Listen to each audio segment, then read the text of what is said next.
झूलेलाल। असी Sindhi YouTube channel ते तव्हां सभिनी जो स्वागत थी करे।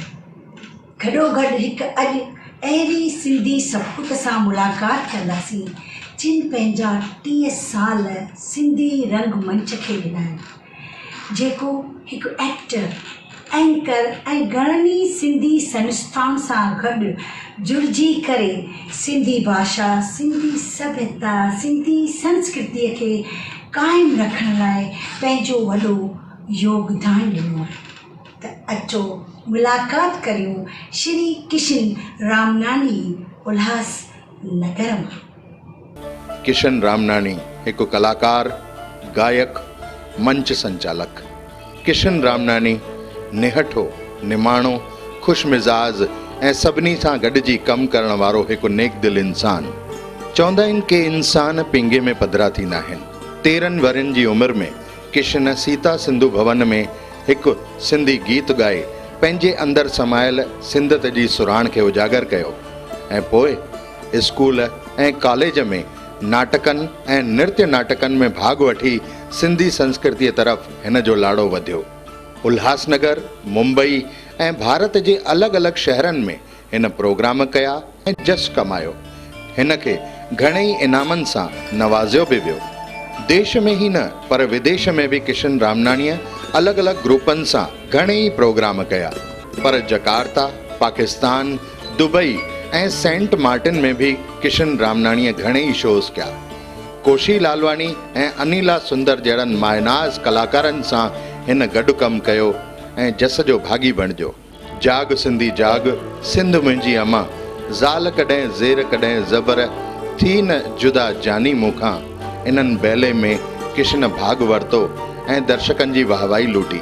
अरिड़हें इंटरनेशनल सिंधी सम्मेलन में जेको 2011 में अहमदाबाद में कयो वियो हो, जिते अनिला सुंदर जो प्रोग्राम रखियो वियो हो, उन प्रोग्राम जा चीफ गेस्ट हुआ अॼु जा प्रधानमंत्री श्री नरेंद्र मोदी। त किशन रामनानीअ पंहिंजे ॿालपिण खां वठी हाणे ताईं नाटक, नृत्य नाटक कया आहिनि, गीत ॻाया आहिनि, कलाम ॻाया आहिनि ऐं सिंधियत जी शेवा कई आहे। किशन जी, तव्हां अगरि पंहिंजे जर्नी जे बारे में ॿुधाईंदा त मां चाहींदसि कि दर्शक ॿुधी करे ज़ोरदार ताली वॼाइनि पंहिंजे घर में वेही करे। जय झूलेलाल सभिनी खे। सभिनी खां पहिरीं त मां तव्हां सभिनी जो थोराइतो आहियां जंहिं मूंखे मौक़ो ॾिनो आहे। पायल जी, तव्हांखे चंद्र हरदासी जी खे थैंक यू, छो त मूंखे तव्हां हिन क़ाबिल सम्झो आहे कि मां तव्हां सां मिली सघां ऐं पंहिंजे बारे में ॿुधाए सघां। त मां पंहिंजे कलाकार हुअण जी जेका शुरूआत कई हुई उहा 13 सालनि खां कई हुई, जॾहिं मुंहिंजो ॾाॾो श्री शिवो रामनानी जी, उहे जाम सुठा नॉवलिस्ट हुया, गायक हुया ऐं ड्रामेटिस्ट हुया। इहे जे चवंदा आहिनि कि मतिलबु कुझु न कुझु गुण ईंदो आहे वॾनि मां, त उहो गुण उन्हनि मां मिलियो आहे मूंखे। त शुरूआत मां पहिरीं ॻाइण सां कई हुई ऐं मुंहिंजो पहिरियों प्रोग्राम सीता सिंधु भवन में थियो हुयो। ऐं ईअं चयो वेंदो आहे कि सीता सिंधु भवन हिकु तीर्थ स्थान आहे सभिनी कलाकारनि जो। त मुंहिंजो पहिरियों परफॉर्मेंस उतां शुरू थियो ऐं धीरे धीरे स्कूल टाइम में मतिलबु मां चवंदुसि कि स्कूल टाइम में मूंखे ईअं कुझु मौक़ो न मिलियो, पंहिंजे कलाकारी ॾेखारण जो मौक़ो न मिलियो हुयो। पर जॾहिं मां कॉलेज में आयुसि त इंटर कॉलेजिएट ड्रामा कॉम्पिटिशन थींदी हुई सिंधु नगर साहित्य कला संगम जे पारां, जंहिंमें रमन राजपाल जी हुया ऐं असां हुननि सां गॾु घणाई वर्कशॉप कया आहिनि। ऐं अगरि मूंखे ड्रामा जा कुझु थोरा घणा नो हाउ ख़बर आहिनि त उन्हनि जे करे आहिनि। ऐं मां पंहिंजी गॉड मदर चवंदुसि कि जूली तेजवानी आहे, छो त उन मूंखे स्टेज ते आंदो आहे ऐं पहिरियों ड्रामो मां उन्हनि सां कयो हुयो। ऐं पहिरें ई ड्रामे में मां डबल रोल कयो हुयो, हिकु शराबी जो रोल हुयो ऐं हिकु लवर जो रोल हुयो। ऐं मूंखे ॾाढा उन्हनि में घणा ई इनाम मिलिया हुया जेके 3-4 साल मां इंटर कॉलेजिएट ड्रामा कॉम्पिटिशन कयूं। ऐं धीरे धीरे इहो सिलसिलो हलंदो रहियो। पोइ उनखां पोइ अनिला सुंदर जी सां न, उनखां पहिरीं मां SP मेघानी सां जुड़ियो हुयुसि। त उनखां पोइ जूली जे थ्रू असां SP मेघानी सां मां मिलियो हुयुसि ऐं तॾहिं मां पहिरियों दफ़ो दुबई में प्रोग्राम कयो हुयो। इहो साल 2000 जी ॻाल्हि आहे तॾहिं मां पहिरियों दफ़ो दुबई में शो कयो हुननि सां ऐं जेको ड्रामे जो नालो हुयो तव्हां त अहिड़े जा अहिड़ा, त इहो हिकु प्रीमियर शो हुयो जेको असां हुननि सां कयो हुयो ऐं मां हिकु नंढड़े ॿार जो जेको 10th में पढ़ंदो आहे उहो रोल कयो हो ऐं ॾाढो सुठो एक्सपीरियंस हुयो। ऐं भाऊजनि सां त एतिरो सुठो एक्सपीरियंस आहे कि भाऊ एॾी सुठी लिबर्टी ॾींदा आहिनि कि जेको तव्हांखे करिणो आहे कयो पर रोल खे निभायो, त उहो जाम सुठो मूंखे उन्हनि जो आशीर्वाद मिलियो।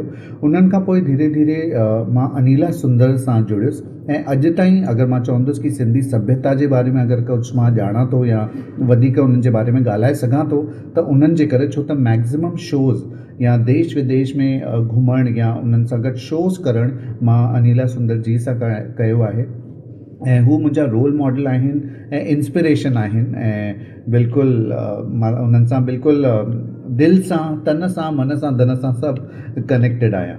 धीरे धीरे मतिलबु इंडिविजुअली बि मां घणा ई प्रोग्राम्स कया आहिनि, चाहे उहे हिंदी में हुजनि, इंग्लिश में हुजनि या सिंधीअ में हुजनि। मैक्सिमम मां सिंधीअ में कया आहिनि शोज़ ऐं असां जूली तेजवाणी, मां, राकेश कालरा ऐं हिकु जीतू वजीरानी असां मिली करे हिकु संस्था ठाही हुई ऐं आहे उहा अञा ताईं बि आहे, सिंधु सखा संगम, जंहिंमें असांजो मक़सदु इहो ई हुयो कि परफॉर्मिंग आर्ट ज़रिए यानी कि जेके डांस हूंदो आहे, ड्रामा हूंदो आहे, उन जे ज़रिए असां नवनि कलाकारनि खे जोड़ियूं, जेके यंगस्टर्स आहिनि उन्हनि खे जोड़ियूं ऐं असां देश विदेश में क्वालिटी प्रोग्राम्स कयूं ऐं टिकेटेड शोज़ कयूं। त उहो अॼु बि असां उहो करे रहिया आहियूं ऐं क्वालिटी त बिल्कुलु ॾींदा ई आहियूं। असां सां गॾु यंगस्टर्स जुड़ियल आहिनि, जेके बि सिंधी यंगस्टर्स आहिनि। ईअं चवंदा आहिनि कि सिंधी यंगस्टर्स इंट्रस्टेड न हूंदा आहिनि, पर इहे ग़लति आहे, छो त असांजी टीम में सभई यंगस्टर आहिनि ऐं सभई पंहिंजे फील्ड में माहिर आहिनि। कोई जाम सुठो मेकअप आर्टिस्ट आहे, कोई जाम सुठो कोरियोग्राफर आहे, कोई जाम सुठो लिखंदो आहे ऐं जाम सुठो परफॉर्म कंदो आहे, कोई सुठो ॻाईंदो आहे। त सॼो मतिलबु सॼी टीम ई आहे जेका असां सां गॾु यंगस्टर टीम आहे। ऐं मां हाणे फ़िलहालु त जेको हाणे त पैंडमिक हली रहियो आहे ऐं सिंधी पापड़ क्लब सां बिल्कुलु मां उन्हनि जो फाउंडर मेंबर आहियां ऐं सिंधी पापड़ क्लब हिकु अहिड़ो क्लब आहे जेको 4 साल खां असां शुरू कयो आहे, जंहिंजी पेरेंट कंपनी आहे एक्मे इवेंट्स। एक्मे इवेंट्स हिकु कॉर्पोरेट कंपनी आहे जिते मां जॉब कंदो आहियां ऐं गुज़िरियल 9 सालनि खां जॉब थो कयां उते। ऐं असांजी हिकु कम्युनिटी सर्विस रिस्पॉन्सिबिलिटी जेका चइबी आहे CSR एक्टिविटी, उहा आहे सिंधी पापड़ क्लब जी।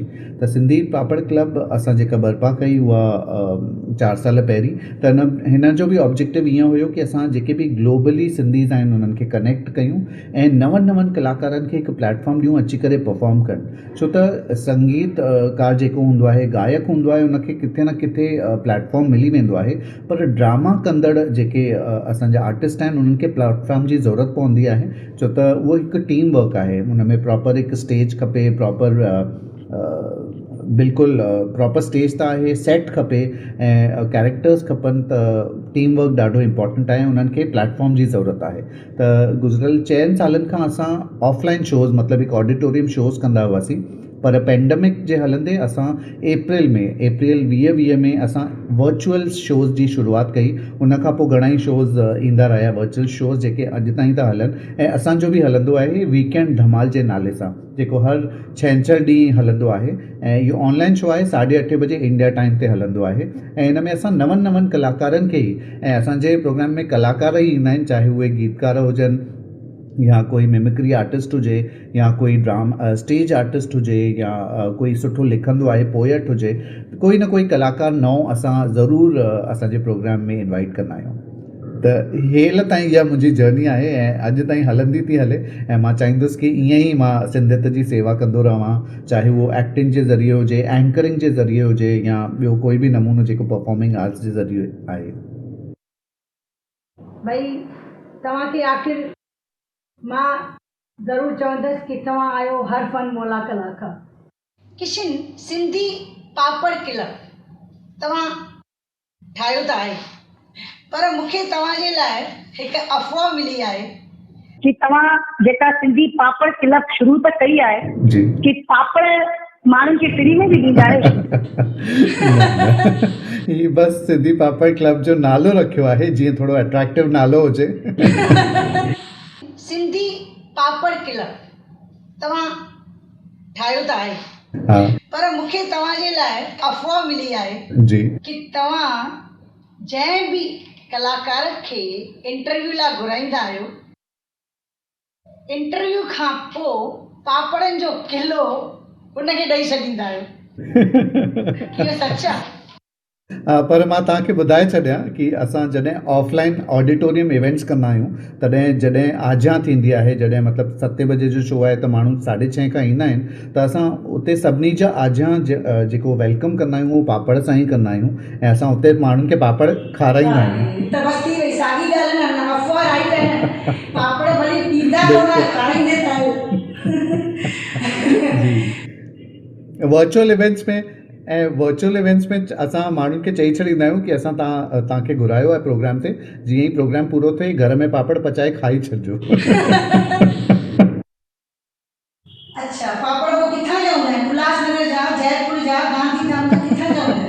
मां मतिलबु बॉर्न एंड बॉटअप उल्हासनगर में आहियां, त मूंखे उल्हासनगर जा पापड़ ई वणंदा आहिनि। ॿिया जेके बि ऑफकोर्स ॿियनि स्टेट्स में बि जाम सुठा पापड़ हूंदा, पर मूंखे मतिलबु ईअं चइबो आहे न कि पंहिंजो घर गुरूअ जो दर हूंदो आहे, त जेको मां उल्हासनगर जो पापड़ खाईंदो आहियां उहो सभिनी खां बेस्ट आहे।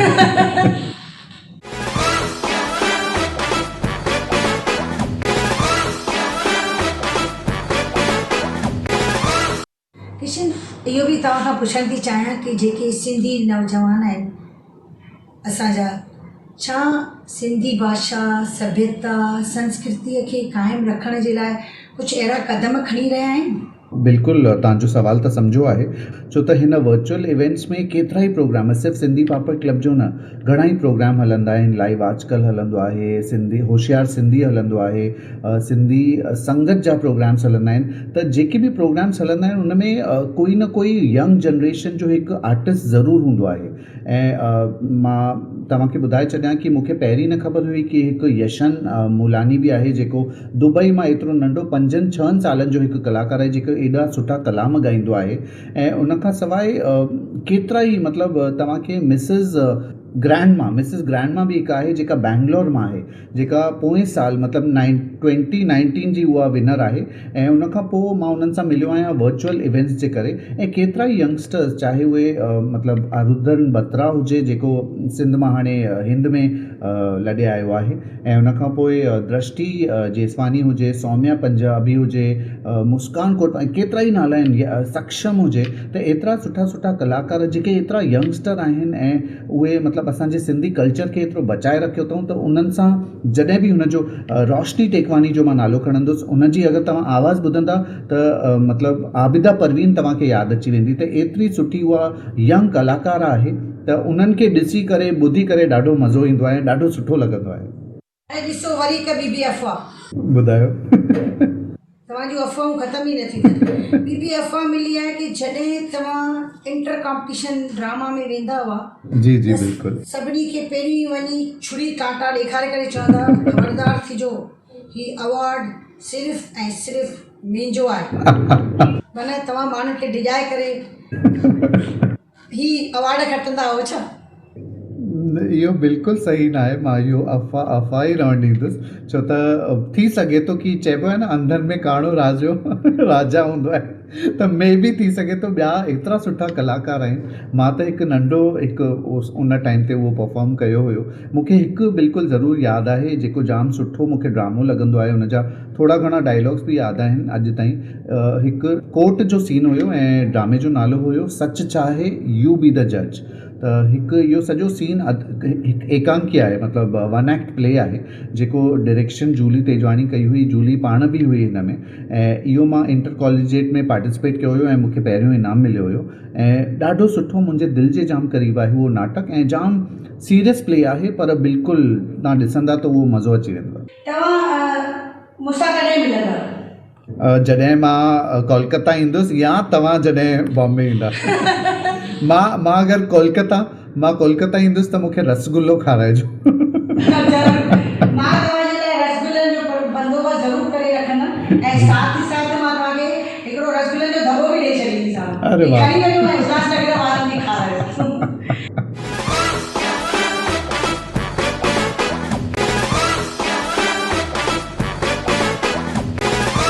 किशन, हिकिड़ी ॿी ॻाल्हि पुछण थी चाहियां कि तव्हां छा एज अ एंकर कंहिं टीवी चैनल में एंकरिंग कई आहे? मां लोकल चैनल जेके उल्हासनगर में हलंदा आहिनि उन सां एसोसिएटेड आहियां ऐं फ़िलहालु त मतिलबु जॉब एतिरो ईअं हूंदो आहे, बॉम्बे अचु वञु करणी पवंदी आहे त एतिरो टाइम न ॾेई सघंदो आहियां, पर लोकल न्यूज़ चैनल के न्यूज़ हलंदो हुयो, उन में मां बिल्कुलु न्यूज़ रीडिंग कंदो हुउसि। ऐं उन खां सवाइ जेके बि लोकल शोज़ हूंदा आहिनि, जेके डांस क्लासिस हूंदा आहिनि, उन्हनि जा एनुअल डेज़ हूंदा आहिनि, जीअं नूपुर डांस अकेडमी आहे, जैक्सन डांस अकेडमी आहे, क्रिस्टल डांस अकेडमी आहे, त इन्हनि जा मां एनुअल डेज़ मां ई एंकरिंग कंदो आहियां उते लोकल टाउन हॉल में। यानी तव्हां हिननि स्कूल्स में वञी करे हिननि जे डांस प्रोग्राम जे ॾींहुं तव्हां एंकरिंग कंदा आहियो? जी। पर तव्हांजे लाइ वरी मूंखे हिकु अफ़वाह मिली आहे। के वरी कहिड़ी? मिली आहे कि तव्हां भली एंकरिंग करण वेंदा आहियो डांस जे लाइ, जी। प्रोग्रामनि जे लाइ, पर सभिनी खे चवंदा आहियो पहिरियों वेही रहो, चप ते आङुर रखो, पहिरियों मुंहिंजी डांस ॾिसो, न त मां तव्हांजी एंकरिंग कंदुसि ई न। इहो सही आहे? न, मां उन्हनि खे चुप कराईंदो आहियां, पर पंहिंजी डांस ॾेखारण लाइ न, पर उन्हनि जो अटेंशन पंहिंजे तरफ़ आणण लाइ, छो त असां जेको एंकरिंग करे रहिया आहियूं त जेको मेन ख़ासि प्रोग्राम आहे उन जे बारे में असांखे ऑडियंस खे ॿुधाइणो हूंदो आहे, त उन्हनि जी अटेंशन ग्रैब करण लाइ मां उन्हनि खे पहिरीं चुप ज़रूरु कराईंदो आहियां, थोरो आइस ब्रेकिंग कंदो आहियां, जीअं मतिलबु थोरो इंट्रैक्शन वधंदो आहे। मुंहिंजे हिसाब सां हिकु सुठो एंकर उहो ई हूंदो आहे जेके ऑडियंस सां इंटरेक्ट करे सघे। उहे ऑडियंस अगरि उन जी ॻाल्हियुनि ते रिस्पॉन्ड कनि था त उहो ॾाढो सुठो एंकर आहे, इहो हिकु मां सोचींदो आहियां। हा, पर जीवन में तव्हां कॾहिं डांस त कई हूंदी? बिल्कुलु बिल्कुलु, अनिला सुंदर जी सां मां घणा ई डांस बैलेस कया आहिनि। सिंधु धारा जेको हिस्ट्री ऑफ सिंध आहे उन में अलॻि अलॻि रोल्स प्ले कंदो आहियां, उन में मां भगत कंवरराम बि ठहंदो आहियां, सतनाम वाहिगुरु जो जाप कंदो आहियां, प्लस हेमू कालानी ठहंदो आहियां, ऐं घणा ई फोक डांसिस बि कंदो आहियां। उन में ज़ाल कॾहिं ज़ेर कॾहिं ज़बर हिकु अलॻि वुमेन ते बेस्ड हिकु डांस ड्रामा आहे, उन में मां जाम सुठी सूत्रधारी कई आहे, उन में वॉइस ओवर बि आहे, ऐं लास्ट में हिकु फिनाले डांस हूंदो आहे धरतीअ जी आराधना, त उन में डांस कंदो आहियां। त जेको डांसिंग थोरो घणो सिखियो आहियां, त स्टार्टिंग में मां नूपुर डांस अकेडमी में भरतनाट्यम हिकु साल सिखियो हुयो, उन खां पोइ जेको बि सिखियो आहे उहो अनिला सुंदर वटां ई सिखियो आहे। ऐं तव्हां पंहिंजी जर्नी में हिकु ॻाल्हि ॿी बि चई कि तव्हां शुरूआत सिंगिंग सां कई, कुझु गानो ॻायो हो। हा हा, बिल्कुलु। त हाणे ॿ लाइनूं असां ॿुधण था चाहियूं सभई। कहिड़ो मतिलबु तव्हां कोई जॉनर ॿुधायो कि रोमांटिक गानो ॿुधणो अथव, लाॾो ॿुधणो अथव, ॾोहीड़ो ॿुधणो अथव? लाॾो ॿुधणो आहे। अच्छा, लाॾो ॿुधणो आहे त ठीकु आहे, विदाउट म्यूज़िक मां कोशिशि कयां थो ॿ लाइनूं तव्हांखे ॿुधायां। Without music? जी जी। हथे गुल मेहंदी पेरे गुल मेहंदी, हथे गुल मेहंदी पेरे गुल मेहंदी, ओ लालिंगन खे लायोड़ी मुंहिंजो कालू घर तो, लाम लवे मुंहिंजो अचण बारूचो आयोड़े। बस। लाॾा पोइ हाणे हिकिड़ो कमु कयो न तव्हां, तव्हां छो नथा पंहिंजी हिकिड़ी ट्रूप ठाहियो लाॾनि जी? माना तव्हां बि सिंगर हूंदा, ॿ टे ॿिया बि सिंगर्स रखी छॾियो, हुन में पोइ तव्हां डांस बि कंदा, लाॾा बि ॻाईंदा, पोइ जेतिरा पैसा कमाईंदा कंहिं ज़रूरतमंद खे ॾेई छॾींदा। पोइ मुंहिंजो घर किथां हलंदो? न न, कुझु परसेंटेज ज़रूरतमंद खे ॾींदा। तव्हां इहो पाण सां वादो करे छॾियो। जी जी, तव्हां लाॾनि जी ॻाल्हि कई, शादीअ जी ॻाल्हि कई, त मां तव्हांखे ॿुधाए छॾियां कि जेका मुंहिंजी अर्धांगिनी आहे जानवी रामनानी, उहा बि ॾाढी सुठी कलाकार आहे, ऐं मां उन सां घणा ई मतिलबु शादी थियण खां पोइ उहा मूंसां गॾु एसोसिएट थी वई आहे, उहो चाहे सिंधु सखा संगम हुजे उन में छो न हुजे, या अनिला सुंदर जी जे ग्रुप सां हुजे उन में आहे। उहा जाम सुठो लिखंदी आहे ऐं जाम सुठो मतिलबु ॻाइण जो मौक़ो मिले त मूंखां सुठो ॻाईंदी आहे, ऐं मूंखे बिल्कुलु साथ, ऐं उनखे एक्सप्रेशन्स क्वीन चवंदा आहिनि, ऐं उहो ॾाढो जाम सुठो मूंखे साथ ॾेई वेठी आहे, भले घर में हुजे या ॿाहिरि हुजे।